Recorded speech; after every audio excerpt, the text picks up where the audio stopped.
കർത്താവിൻ്റെ അതിപരിശുദ്ധമായ നാമം വാഴ്ത്തപ്പെടുമാറാകട്ടെ. ഇന്ന് ഞാൻ നിങ്ങളുമായി സംസാരിക്കുന്നത് കന്യാകുമാരി ജില്ലയിൽ ഇരുന്നുകൊണ്ടാണ്. നമ്മുടെ ഇന്ത്യയുടെ തെക്കേ അറ്റമായിരിക്കുന്ന കന്യാകുമാരി ജില്ലയിൽ ഇരുന്നുകൊണ്ടാണ് ഞാൻ ഇത് നിങ്ങളോട് സംസാരിക്കുന്നത്. ഈ ജില്ലയിൽ വരുവാൻ കാരണമായത് ദൈവത്തിൻ്റെ ഒരു പ്രത്യേക ഇടപെടലാണ്. അതൊന്ന് പറയാൻ ഞാൻ ആദ്യമേ ആഗ്രഹിക്കുകയാണ്. ഒരു 4 ആഴ്ച മുമ്പ് എൻ്റെ സഭയിൽ ഞാൻ കൂടി വരും ആരാധനയ്ക്ക് വേണ്ടി പോയപ്പോൾ ആരാധന മധ്യേ എൻ്റെ സഭാ പാസ്റ്ററായിരിക്കുന്ന പാസ്റ്റർ ഷാജി മല്ലപ്പള്ളി അദ്ദേഹം ദൈവാത്മാവിനാൽ എന്നോടൊരു ദൈവിക ദൂത് വിളിച്ചു പറഞ്ഞു. നിനക്ക് അനേക ബന്ധങ്ങൾ, പുതിയ പുതിയ ബന്ധങ്ങൾ തരുമെന്ന് പറഞ്ഞു. ഞാനത് വിശ്വസിച്ച് ദൈവത്തിന് സ്തോത്രം ചെയ്തു. പിന്നീട് ഞാൻ ഡൽഹിക്ക് പോവുകയായിരുന്നു.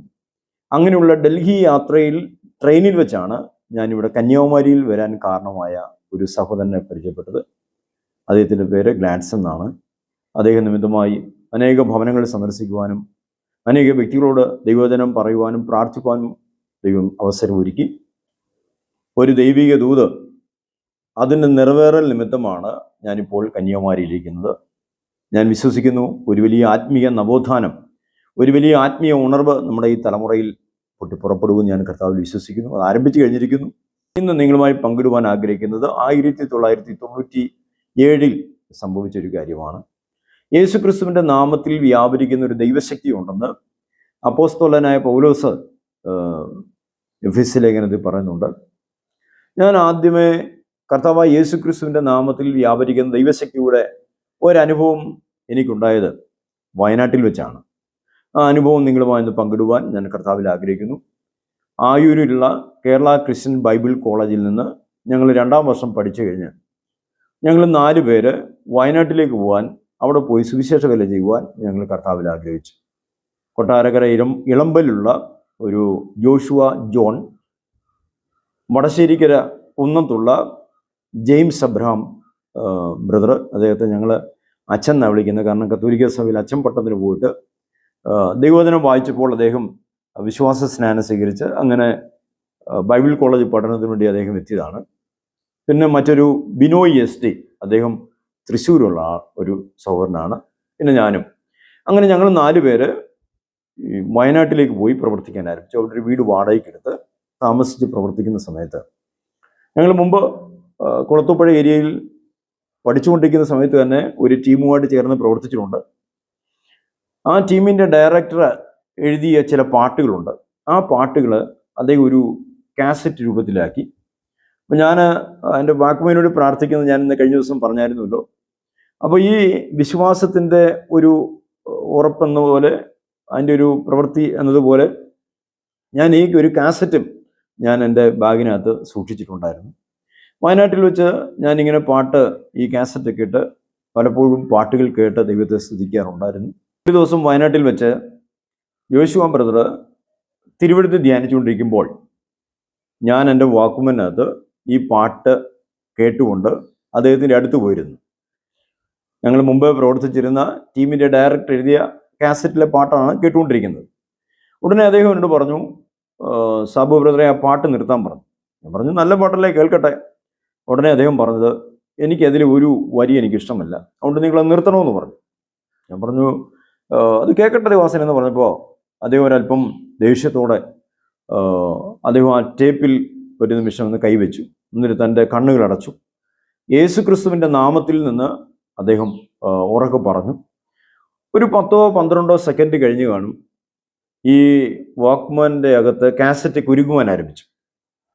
ഞാൻ പെട്ടെന്ന് അത് ഓഫ് ചെയ്തു. അഴിച്ച കാസറ്റൊക്കെ ശരിയാക്കി വെച്ചു.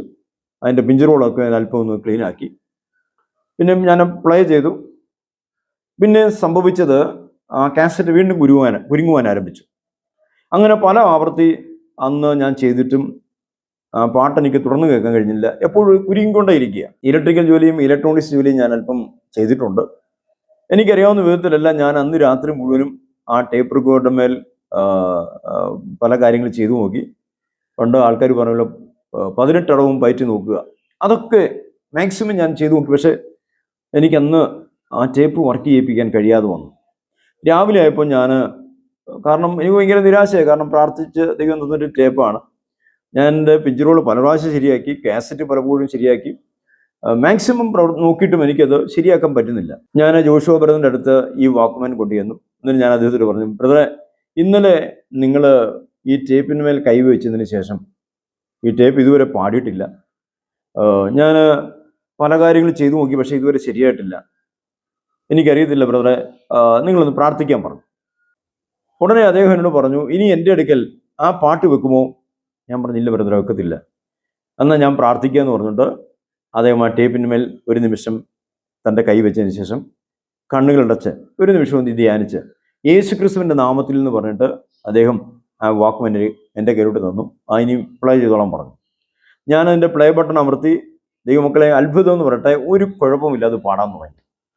എനിക്ക് വലിയ അത്ഭുതമായിപ്പോയി. തുടർന്ന് അദ്ദേഹം എന്നോട് പറഞ്ഞൊരു കാര്യമുണ്ട്. സാബു ബ്രദറെ, നിങ്ങൾ ശ്രദ്ധിച്ചിട്ടുണ്ടോ? ആ പാട്ടിലെ ഒരു വരി വേദപുസ്തക ഉപദേശത്തിന് വിരുദ്ധമായൊരു വരിയാണ്. അതുകൊണ്ടാണ് ഞാൻ ആ പാട്ട് എൻ്റെ അടുക്കൽ വെക്കണ്ടെന്ന് ഞാൻ പറഞ്ഞത്. ഞാൻ അങ്ങനെ പറയാൻ കാരണം അതായിരുന്നു. എനിക്കിത് ഇഷ്ടമല്ല. വചനത്തിന് വിരുദ്ധമായ ഒരു ആശയം ഞാൻ ആഗ്രഹിക്കുന്നില്ല. അതുകൊണ്ടാണ് ഞാൻ അധികാരത്തോടെ പ്രാർത്ഥിച്ചത്. ദൈവം എൻ്റെ പ്രാർത്ഥന കേട്ടു. ദൈവത്തിന് സ്തോത്രം. തിരുവെഴുത്ത് പറഞ്ഞു, വാക്കിനാലോ ക്രിയയാലോ എന്ത് ചെയ്താലും യേശു ക്രിസ്തുവിൻ്റെ നാമത്തിൽ ചെയ്തും പിതാവായ ദൈവത്തിൻ്റെ മഹത്വത്തിനു വേണ്ടി എന്ന് അപ്പോസ്തലനായ പൗലോസ് പറഞ്ഞതുപോലെ നമ്മുടെ പ്രവർത്തന മേഖലകളിൽ നമ്മൾ യേശു ക്രിസ്തുവിൻ്റെ നാമം ഉപയോഗിക്കുമ്പോൾ വലിയ അധികാരം വെളിപ്പെട്ട് വരികയാണ്. എൻ്റെ ബൈബിൾ കോളേജിൽ എൻ്റെ സീനിയറായി പഠിച്ച ഒരു ദൈവവൃത്യനാണ് പാസ്റ്റർ ജോഷുവ ജോൺ. വളരെ ആത്മീയ അധികാരത്തോടെ ദൈവിക ശുശ്രൂഷ ചെയ്യുന്ന ഒരു ദൈവമനുഷ്യനാണ് അദ്ദേഹം. ഇന്ന് അദ്ദേഹം ബാംഗ്ലൂരിൽ ഒരു ദൈവസഭയുടെ പാസ്റ്ററായിട്ട് ശുശ്രൂഷിക്കുന്നു. ഇന്നും ആ സ്നേഹബന്ധം ഞങ്ങൾക്കുണ്ട്. കഴിഞ്ഞ ദിവസം ഞാനത് അദ്ദേഹത്തെ ഓർപ്പിച്ചിരുന്നു. ദൈവത്തിന് സ്തോത്രം.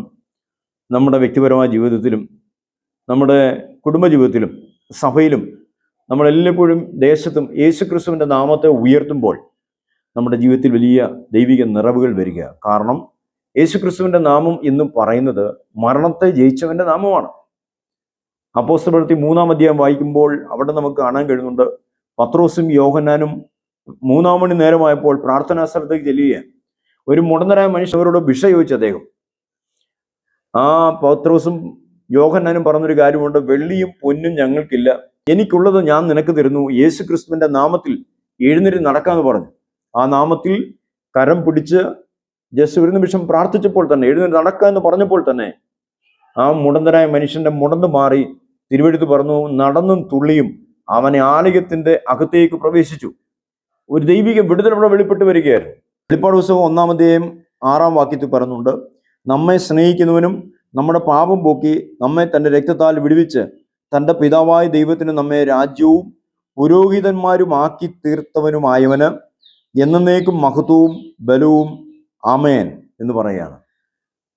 യേശു ക്രിസ്തുവിൽ വിശ്വസിക്കുന്ന എല്ലാ ദൈവമക്കളും ദൈവരാജ്യത്തിൻ്റെ അംഗങ്ങളാണ്, ദൈവരാജ്യത്തിലെ പുരോഹിതന്മാരാണ്. രാജ്യത്തിലെ അംഗമായിരിക്കുന്ന നമ്മൾ ഓരോരുത്തരും രാജ്യത്തിൻ്റെ അധിപതിയായിരിക്കുന്ന യേശു ക്രിസ്തുവിൻ്റെ നാമത്തെ പറയുമ്പോൾ അത് വലിയൊരു അനുഗ്രഹമായി വെളിപ്പെട്ട് വരികയാണ്. നമ്മെ ദൈവം കണ്ടിരിക്കുന്നത് രാജ്യവും പുരോഹിതന്മാരുമാക്കി വെച്ചിരിക്കുക. അനേകർക്ക് വേണ്ടി പ്രാർത്ഥിക്കാൻ ദൈവം നമ്മളെ വെച്ചിരിക്കുക. നമ്മുടെ ആദരത്തിൽ നിന്നും ഉയരുന്ന സ്തോത്രസ്തുതികൾ, നമ്മുടെ ആദരത്തിൽ നിന്നും ഉയരുന്ന യേശു ക്രിസ്തുവിൻ്റെ നാമം വലിയ വിടുതലായി ദേശത്ത് വെളിപ്പെട്ട് വരുവാൻ കാരണമായി തീരട്ടെ. ആ ദൈവദാസൻ ഒരു നിമിഷം തൻ്റെ കൈവച്ച് പ്രാർത്ഥിച്ചപ്പോൾ ആ വാക്ക്മാൻ പിന്നെ കേൾക്കാതായി.